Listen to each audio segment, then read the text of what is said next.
എല്ലാവർക്കും not four P S സിയുടെ പുതിയൊരു വീഡിയോയിലേക്ക് സ്വാഗതം. നമ്മൾ ഇന്നത്തെ വീഡിയോയിൽ പഠിക്കാൻ പോകുന്നത് കേരള പി എസ് സി കഴിഞ്ഞ വർഷം കേരള ഹിസ്റ്ററിയിൽ നിന്നും ചോദിച്ചിട്ടുള്ള ചോദ്യങ്ങളും അതിൻ്റെ അനുബന്ധ വസ്തുതകളുമാണ്. ഞാൻ ഈ വീഡിയോയിൽ റിലേറ്റഡ് ഫാക്ട്സ് ഇൻക്ലൂഡ് ചെയ്തിട്ടുണ്ട്. റിലേറ്റഡ് ഫാക്ട്സ് ഇൻക്ലൂഡ് ചെയ്യുന്ന എൻ്റെ ആദ്യത്തെ വീഡിയോ ആണിത്. അപ്പോൾ നിങ്ങൾ വീഡിയോ ഒന്ന് മുഴുവനായിട്ട് കണ്ടിട്ട് എങ്ങനെയുണ്ടെന്ന് പറയണം. ഇതിങ്ങനെ തന്നെ കണ്ടിന്യൂ ചെയ്ത് പോയാൽ മതിയോ, അല്ലെങ്കിൽ പണ്ടത്തെ പോലെ തന്നെ ജസ്റ്റ് ക്വസ്റ്റ്യനും ആൻസറും പറഞ്ഞ് പോകുന്നതാണോ നിങ്ങൾക്ക് സൗകര്യം, ഒന്ന് പറയണേ. എന്നാലും എനിക്കത് അറിയാൻ പറ്റത്തുള്ളൂ. അപ്പോൾ നമുക്ക് ആദ്യത്തെ ചോദ്യത്തിലോട്ട് പോകാം. ആദ്യത്തെ ചോദ്യം ഇതാണ്: വൈക്കം സത്യാഗ്രഹം നടന്ന വർഷം. വൈക്കം സത്യാഗ്രഹം നടന്ന വർഷം ഏതാണ്? 1925 വൈക്കം സത്യാഗ്രഹം നടന്ന വർഷം.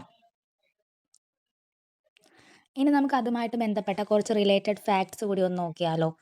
ഇതാണ് വൈക്കം സത്യാഗ്രഹം നടന്ന വർഷം ഏതാണ്? 1925. വർഷം ഓർത്തു വെച്ചോ, 1925. അപ്പോൾ എന്തിനു വേണ്ടിയിട്ടായിരുന്നു നടന്നത്? സഞ്ചാര സ്വാതന്ത്ര്യത്തിന് വേണ്ടിയിട്ടായിരുന്നു. അപ്പോൾ ഇത് രണ്ടും ഒന്ന് ഓർത്ത് വെക്കുക. പിന്നെ ഞാനിവിടെ ഫസ്റ്റ് ഒരു സ്റ്റേറ്റ്മെൻറ്റ് കൊടുത്തിട്ടുണ്ട്. ഈ സ്റ്റേറ്റ്മെൻറ്റ് SCERT ടെക്സ്റ്റ് ബുക്കിൽ ഉള്ളതാണ്. അതായത് വൈക്കം ക്ഷേത്രത്തിന് 100 മീറ്റർ അകലെ മാറി ഒരു ബോർഡ് വെച്ചിരുന്നു. ആ ബോർഡിൽ ഇങ്ങനെയായിരുന്നു എഴുതിയിരുന്നത്: അയിത്ത ജാതിക്കാർ ഇതിനപ്പുറം പ്രവേശിക്കാൻ പാടില്ല. അപ്പോൾ ഇനി ഒരു ചോദ്യപേപ്പറിൽ ഇങ്ങനെ ഒരു സ്റ്റേറ്റ്മെൻറ്റ് തന്നിട്ട് അത് ഏത് സത്യാഗ്രഹവുമായിട്ട് ബന്ധപ്പെട്ടതാണ് എന്ന് ചോദിക്കും. അപ്പോൾ നിങ്ങളത് അറിഞ്ഞു വെക്കുക.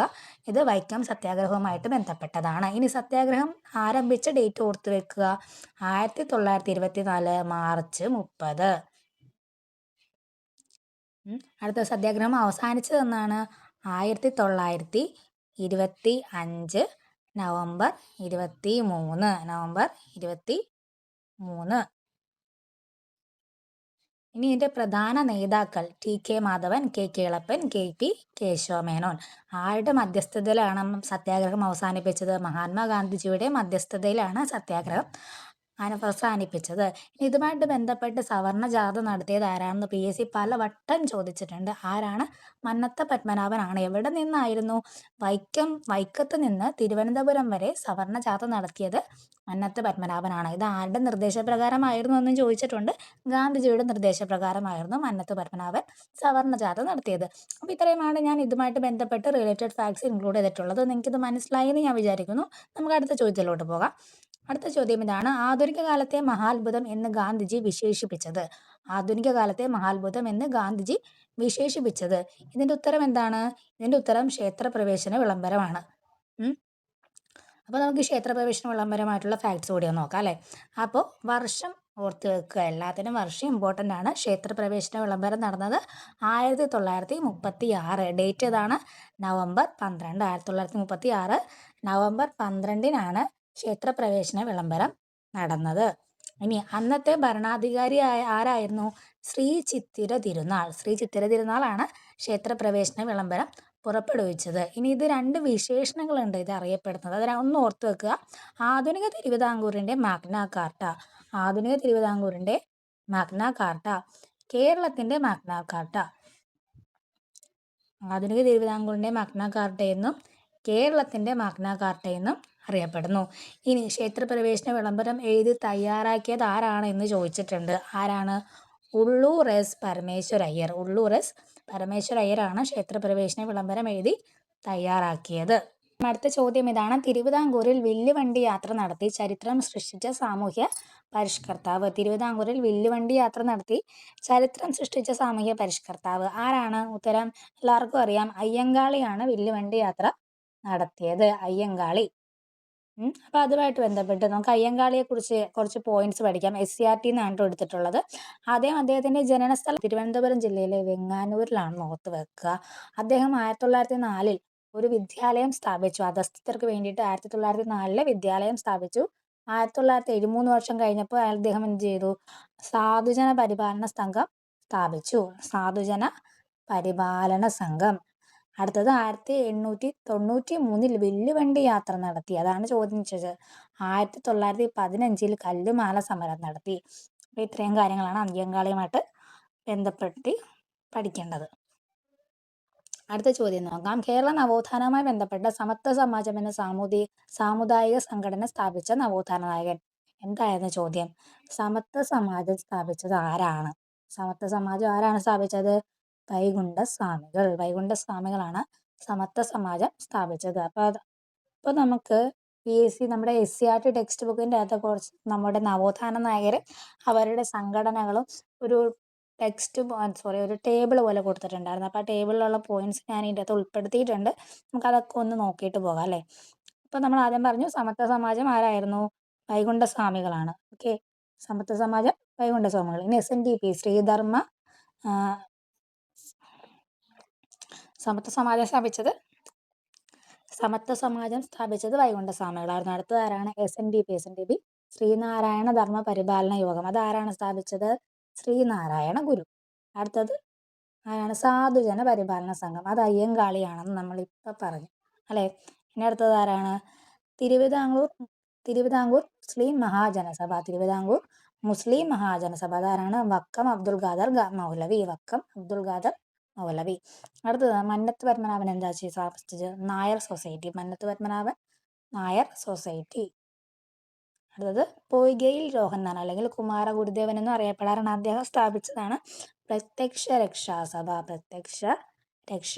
ആരുമായിട്ട് റിലേറ്റ് ചെയ്തിരിക്കുന്നു? പൊയ്കയിൽ രോഹന്നാൻ. അടുത്തത് ആരാണ്? അരയ സമാജം ആരാണ്? പണ്ഡിറ്റ് KP കറുപ്പൻ. അടുത്തത് യോഗക്ഷേമ സഭ VT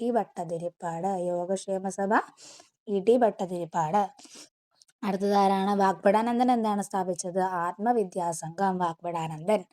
ഇത് ഇത്രയും നവോത്ഥാന നായകന്മാരും അവർ സ്ഥാപിച്ച സംഘടനകളും പഠിച്ചു വെക്കുക, ഇമ്പോർട്ടൻ്റ് ആണ്. കാരണം ഇത് ഞാൻ എന്തുകൊണ്ട് ഇമ്പോർട്ടൻ്റ് ആണെന്ന് പറയുന്നത് നിങ്ങൾക്ക് അടുത്ത ക്വസ്റ്റ്യൻസ് കാണുമ്പോൾ മനസ്സിലാവും. ഒരു PSC ഒരുവിധം പഠിച്ച് എക്സാമൊക്കെ എഴുതിയവർക്ക് അടുത്ത 5ാമത്തെ ചോദ്യമാണ്, കേരള സാമൂഹ്യ പരിഷ്കർത്താവായ അയ്യങ്കാളിയുടെ പ്രവർത്തനത്തിൽ ഉൾപ്പെടാത്തതാണ് ചോദിച്ചിരിക്കുന്നത്. അപ്പോൾ സ്റ്റേറ്റ്മെൻ്റ് ആണ്. ഫസ്റ്റ് സ്റ്റേറ്റ്മെൻറ്റ്, സവർണരെ വെല്ലുവിളിച്ചുകൊണ്ട് വില്ലുവണ്ടി യാത്ര നടത്തി. ശരിയാണല്ലേ, നമ്മൾ കുറച്ച് മുന്നേ അത് പഠിച്ചായിരുന്നു വില്ലുവണ്ടി യാത്ര നടത്തിയെന്ന്. അടുത്തത് കല്ലുമാല സമരത്തിന് നേതൃത്വം നൽകി. അതും ശരിയാണ്. അടുത്തത് 1917 സമപന്തി ഭോജനം നടത്തി. അത് ശരിയാണോ? അത് തെറ്റാണ്. സമപന്തി ഭോജനം നടത്തിയത് അയ്യങ്കാളിയല്ല. അടുത്തത് അധസ്ഥിത വിഭാഗത്തിനായി വെങ്ങാനൂരിൽ പ്രൈമറി സ്കൂൾ സ്ഥാപിച്ചു. അതും ശരിയാണ്. അപ്പോൾ ഇതിൽ ഉൾപ്പെടാത്ത ഏതെന്നാണ് ചോദിച്ചിരിക്കുന്നത്. ഉൾപ്പെടാത്ത ഏതാണ്? ഓപ്ഷൻ 3 മാത്രമാണ് ഉൾപ്പെടാത്തത്. അപ്പോൾ ഇത് 3 മാത്രമാണ്, അതാണ് അതിൻ്റെ ശരി ഉത്തരം. അടുത്ത ചോദ്യം നോക്കാം. 1888 അരുവിക്കരയിൽ ശിവപ്രതിഷ്ഠ നടത്തിയ സാമൂഹിക പരിഷ്കർത്താവ്. 1888 അരുവിക്കരയിൽ ശിവപ്രതിഷ്ഠ നടത്തിയത് ആരാണ്? ശ്രീനാരായണ ഗുരുവിനെ കുറിച്ച് SCERT ടെക്സ്റ്റ് ബുക്കിൽ കൊടുത്തിട്ടുള്ള ഫാക്ട്സ് നമുക്കൊന്ന് പഠിക്കാം. അദ്ദേഹത്തിന്റെ ജന്മസ്ഥലം ഓർത്തു വെച്ചോ. തിരുവനന്തപുരം ജില്ലയിലെ ചെമ്പഴന്തിയിലാണ് ജനിച്ചത്. അദ്ദേഹത്തിന്റെ പ്രധാന കൃതികൾ ഇമ്പോർട്ടൻ്റ് ആണ്. ആത്മോപദേശ ശതകം, ദർശനമാല, ദൈവദശകം. ഈ 3 ആത്മോപദേശ ശതകം, ദർശനമാല, ദൈവദശകം. ഇത് 3 പഠിക്കണം. ഇനി ആലുവയിൽ അദ്ദേഹം സർവമത സമ്മേളനം നടത്തി. അടുത്തത് അദ്ദേഹം 1803 SNDP സ്ഥാപിച്ചു, ശ്രീനാരായണ ധർമ്മ പരിപാലന യോഗം. അടുത്തത് അദ്ദേഹവുമായി ബന്ധപ്പെട്ടിട്ടുള്ളതാണ് അരുവിക്കരയിലെ ശിവലിംഗ പ്രതിഷ്ഠ, കാരമുക്ക് ക്ഷേത്രത്തിലെ ദീപപ്രതിഷ്ഠ, ശിവഗിരിയിലെ ശാരദ പ്രതിഷ്ഠ. ഈ 3 പ്രതിഷ്ഠകളും ആരുമായിട്ട് ബന്ധപ്പെട്ടതാണ്? ശ്രീനാരായണ ഗുരുവുമായിട്ട് ബന്ധപ്പെട്ടതാണ്. പിന്നെ അദ്ദേഹം നടത്തിയ അവസാന പ്രതിഷ്ഠയായിരുന്നു ആലപ്പുഴയിലെ കളവൻകോട് ക്ഷേത്രത്തിൽ ഓമെന്നെഴുതിയ കണ്ണാടി. അതും ഇമ്പോർട്ടൻ്റ് ആണ്, പഠിച്ചു വെച്ചോളുക. അദ്ദേഹത്തിൻ്റെ അവസാന പ്രതിഷ്ഠയാണ് ആലപ്പുഴയിലെ കളവൻകോടത്ത് ക്ഷേത്രത്തിൽ ഓമെന്നെഴുതിയ കണ്ണാടി പ്രതിഷ്ഠ നടത്തി. ഇത്രയുമാണ് ശ്രീനാരായണ ഗുരുവിനെ കുറിച്ച് SCERT ടെക്സ്റ്റ് ബുക്കിലുള്ളത്. ഇതൊന്നും ബേസിക് ആയിട്ട് പഠിച്ചിരിക്കുക, സ്റ്റേറ്റ്മെൻ്റ് ആയിട്ട് വരും. അടുത്ത 7ാമത്തെ ചോദ്യമാണ്. ചോദ്യം ഇതാണ്, ഗുരുവായൂർ സത്യാഗ്രഹം നടന്നത് ഏത് വർഷത്തിലാണ്? 1931. ഇത് നമുക്ക് അതുമായിട്ട് റിലേറ്റ് ചെയ്തിട്ടുള്ള കുറച്ച് കാര്യങ്ങളൊന്ന് നോക്കാം. ഗുരുവായൂർ സത്യാഗ്രഹം എല്ലാ ജനവിഭാഗങ്ങൾക്കും ഗുരുവായൂർ ക്ഷേത്രത്തിൽ പ്രവേശനം അനുവദിക്കണമെന്ന് ആവശ്യപ്പെട്ട് നടന്ന പ്രക്ഷോഭം. ഗുരുവായൂർ സത്യാഗ്രഹം എന്തിനായിരുന്നു? ഗുരുവായൂർ ക്ഷേത്രത്തിനകത്തുള്ള പ്രവേശനത്തിന് വേണ്ടിയിട്ടായിരുന്നു. സത്യാഗ്രഹം എന്തിനു വേണ്ടിയിട്ടായിരുന്നു ഗുരുവായൂർ സത്യാഗ്രഹം നടത്തിയത്? ഗുരുവായൂർ ക്ഷേത്രത്തിലെ എല്ലാ വിഭാഗം ജനങ്ങൾക്കും പ്രവേശനം അനുവദിക്കണമെന്ന് ആവശ്യപ്പെട്ട് നടന്ന പ്രക്ഷോഭമാണ് ഗുരുവായൂർ സത്യാഗ്രഹം. എല്ലാവർക്കും അറിയാമല്ലോ അത്. ഇനി അതിൻ്റെ വർഷം എന്ന് ഓർത്ത് വെച്ചിരിക്കുക 1931 നവംബർ 1-ന്. നവംബർ 1 1931 നവംബർ 1 കേരളപ്പിറവി ദിനമാണ് ഒന്ന് ഓർത്ത് വെക്കുമ്പോൾ നമുക്ക് നവംബർ 1 കിട്ടി. നമ്മളെല്ലാം ഈ ഡേറ്റുകളൊക്കെ ഇങ്ങനെ കമ്പയർ ചെയ്ത് കണക്ട് ചെയ്ത് പഠിച്ചു പോവുക. 1931 നവംബർ 1 31 നവംബർ 1 ഓക്കെ അല്ലേ? വർഷവും ഡേറ്റും ഓക്കെ അല്ലേ? ഇനി എന്താണ് പ്രധാന നേതാക്കള്? K Kelappan, Mannath Padmanabhan, A K Gopalan, P Krishna Pillai. K Kelappan, Mannath Padmanabhan, A K Gopalan, P Krishna Pillai. ഇതിൽ കെ കേളപ്പനാണ് മരണം വരെ ഉപവാസം ആരംഭിച്ചത്. ഇതിന്റെ വോളണ്ടിയർ ക്യാപ്റ്റൻ ആരായിരുന്നു? A K Gopalan. ഇത് PSC ചോദിച്ചിട്ടുണ്ട് എ കെ ഗോപാലനെ കുറിച്ചിട്ട്. ഗുരുവായൂർ സത്യാഗ്രഹത്തിന്റെ വോളണ്ടിയർ ക്യാപ്റ്റൻ ആരായിരുന്നു? A K Gopalan. നമുക്ക് അടുത്ത ചോദ്യം നോക്കാം. അടുത്ത ചോദ്യം നോക്കാം. വാദിക്കാനും ജയിക്കുവാനുമല്ല അറിയാനും അറിയിക്കാനുമാണ് എന്ന പ്രഖ്യാപനത്തോടെ ആലുവയിൽ സർവമത സമ്മേളനം വിളിച്ചുകൂട്ടിയ സാമൂഹ്യ പരിഷ്കർത്താവ്. നമ്മൾ സർവമത സമ്മേളനത്തിന്റെ റിലേറ്റഡ് ഫാക്ട് പഠിച്ചായിരുന്നു അല്ലേ? ആരായിരുന്നു? ശ്രീനാരായണ ഗുരുവിനെ കുറിച്ച് പഠിച്ചപ്പോൾ. അപ്പൊ അതുമായിട്ട് റിലേറ്റ് ചെയ്തിട്ടുള്ള അടുത്ത ചോദ്യമാണ് ആലുവയിൽ സർവമത സമ്മേളനം വിളിച്ചുകൂട്ടിയ സാമൂഹ്യ പരിഷ്കർത്താവ് ആരാണ്? ശ്രീനാരായണ ഗുരു. ആരാണ്? ശ്രീനാരായണ ഗുരു. ഇനി അദ്ദേഹം ശ്രീനാരായണ ഗുരുവിന്റെ കുറച്ച് വാക്യങ്ങൾ, അദ്ദേഹം പറഞ്ഞ കുറച്ച് വചനങ്ങൾ നമുക്ക് നോക്കാം. മനുഷ്യത്വമാണ് മനുഷ്യന്റെ ജാതി. മനുഷ്യത്വമാണ് മനുഷ്യന്റെ ജാതി. ഒരു ജാതി, ഒരു മതം, ഒരു ദൈവം മനുഷ്യന്. മതമേതായാലും മനുഷ്യൻ നന്നായി. ഇപ്പൊ ആദ്യത്തെ മൂന്നും പെട്ടെന്ന് എല്ലാവർക്കും കിട്ടും ഗുരുവുമായിട്ട് ബന്ധപ്പെട്ട്. അടുത്തത് നോക്കിക്കോ. മനുഷ്യരുടെ വേഷം, ഭാഷ, മതം എന്നിവ വ്യത്യസ്തമായാലും അവരുടെ ജാതി ഒന്നായതുകൊണ്ട് അന്യോന്യം വിവാഹം കഴിക്കുന്നതിനും പന്തിഭോജനം ചെയ്യുന്നതിനും യാതൊരു ദോഷവുമില്ല. അപ്പൊ ഇതും ഈ 4 സ്റ്റേറ്റ്മെന്റുകൾ ശ്രീനാരായണ ഗുരുവിൻ്റെതാണെന്നൊന്ന് ഓർത്ത് വെക്കുക. അടുത്ത ചോദ്യം. കാവിയും കമണ്ഡലവും ഇല്ലാത്ത സന്യാസി എന്നറിയപ്പെട്ടത് ആര്? കാവിയും കമണ്ഡലവും ഇല്ലാത്ത സന്യാസി എന്നറിയപ്പെട്ടത് ആരാണ്? ചട്ടമ്പി സ്വാമികൾ. ചട്ടമ്പി സ്വാമികളാണ് അങ്ങനെ അറിയപ്പെട്ടത്. കാവിയും കമണ്ഡലവും ഇല്ലാത്ത സന്യാസി ആരാണ്? ചട്ടമ്പി സ്വാമികൾ. ഇനി നമുക്ക് ചട്ടമ്പി സ്വാമികളുടെ കുറച്ച് റിലേറ്റഡ് ഫാക്ട്സ് നോക്കാം അല്ലേ? അപ്പം അദ്ദേഹത്തിന്റെ ജന്മസ്ഥലം എവിടെയാണ്? തിരുവനന്തപുരത്തെ കണ്ണമ്മുലയിലാണ് ജനിച്ചത്. തിരുവനന്തപുരത്തെ കണ്ണമ്മുലയിലാണ് ജനിച്ചത്. അദ്ദേഹത്തിന്റെ പ്രധാന കൃതികൾ വേദാധികാര നിരൂപണം, പ്രാചീന മലയാളം. വേദാധികാര നിരൂപണം, പ്രാചീന മലയാളം. അദ്ദേഹത്തിന്റെ യഥാർത്ഥ പേരെന്തായിരുന്നു? അയ്യപ്പൻ. അയ്യപ്പൻ എന്നാണ് യഥാർത്ഥ പേര്. PSC ചോദിച്ചിട്ടുണ്ട്. യഥാർത്ഥ പേര് അയ്യപ്പൻ. ഇനി ഒരു സ്റ്റേറ്റ്മെന്റ്. വിദ്യയും വിത്തവും ഉണ്ടെങ്കിലേ മനുഷ്യ പുരോഗതി സാധ്യമാകൂ എന്ന് അദ്ദേഹം വിശ്വസിച്ചിരുന്നു. അദ്ദേഹമാണ് മിശ്ര ഭോജനം നടത്തിയത്. മിശ്ര ഭോജനം നടത്തിയ സാമൂഹ്യ പരിഷ്കർത്താവ് ആരാണ്? ചട്ടമ്പി സ്വാമികൾ. ചട്ടമ്പി സ്വാമികളുമായിട്ട് ബന്ധപ്പെട്ടതാണ്. സമൂഹത്തിൽ നിലനിന്ന ബ്രാഹ്മണ മേധാവിത്വത്തെ എതിർത്ത നവോത്ഥാന നായകൻ ആരായിരുന്നു? ചട്ടമ്പി സ്വാമികളായിരുന്നു. അദ്ദേഹത്തിന്റെ സമാധി സ്ഥലം എവിടെയാണ്? കൊല്ലം ജില്ലയിലെ പന്മനയിലാണ് അദ്ദേഹത്തിന്റെ സമാധി സ്ഥലം. ഇത്രയുമാണ് ചട്ടമ്പി സ്വാമികളെ കുറിച്ചുള്ളത്. എന്താണ്? ജന്മസ്ഥലം, പ്രധാന കൃതികൾ, യഥാർത്ഥ പേര് അയ്യപ്പൻ എന്നായിരുന്നു. മിശ്രഭോജനം നടത്തി, ബ്രാഹ്മണ മേധാവിത്വത്തെ എതിർത്തു, കൊല്ലം ജില്ലയിലെ പന്മനയിലാണ് അദ്ദേഹം സമാധിയായത്. ഇനി അടുത്ത ചോദ്യം നോക്കാം. പൊയ്കയിൽ യോഹന്നാനുമായി ബന്ധപ്പെട്ട താഴെ പറയുന്നതിൽ ശരിയായ പ്രസ്താവന ഏത്? പൊയ്കയിൽ യോഹന്നാനുമായി ബന്ധപ്പെട്ട താഴെ പറയുന്ന പ്രസ്താവനകളിൽ ശരിയായത് ഏതെന്നാണ് ചോദിച്ചിരിക്കുന്നത്. ശരിയായതാണ്. സ്റ്റേറ്റ്മെന്റ് വായിക്കുക. ആലപ്പുഴയിലെ കൈനഗിരിയിൽ ജനിച്ചു. തെറ്റാണ്. അടുത്തത്. ആലപ്പുഴയിലെ കൈനഗിരിയിൽ ജനിച്ചു.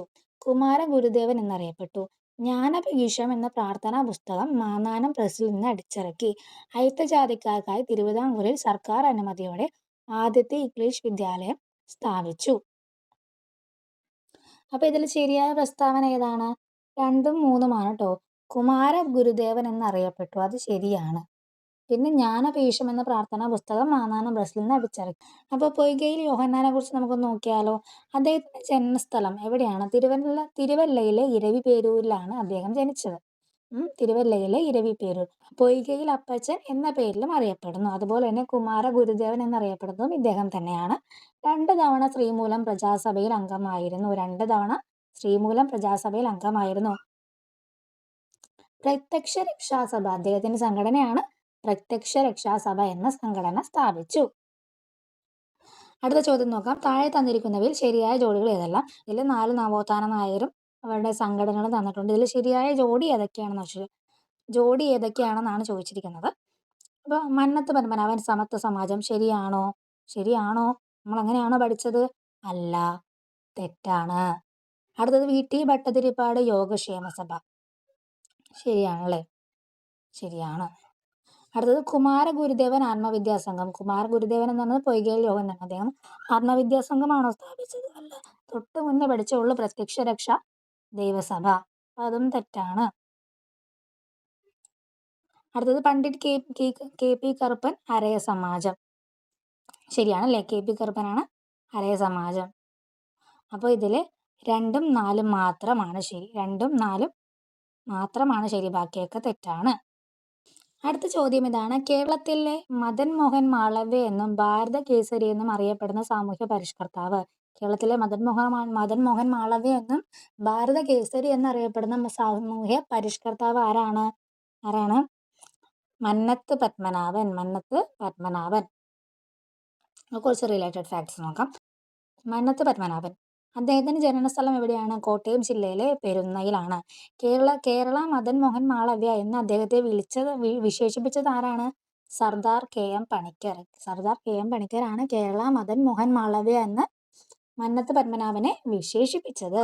ഇനി അദ്ദേഹവുമായിട്ട് ബന്ധപ്പെട്ട് നമ്മൾ പഠിക്കുന്ന ഒരു ഇമ്പോർട്ടൻറ്റ് ഫാക്റ്റ് ആണ് സവർണജാഥ നടത്തിയത് മന്നത്ത് പത്മനാഭനാണ്. ആരുടെ നിർദ്ദേശപ്രകാരമായിരുന്നു?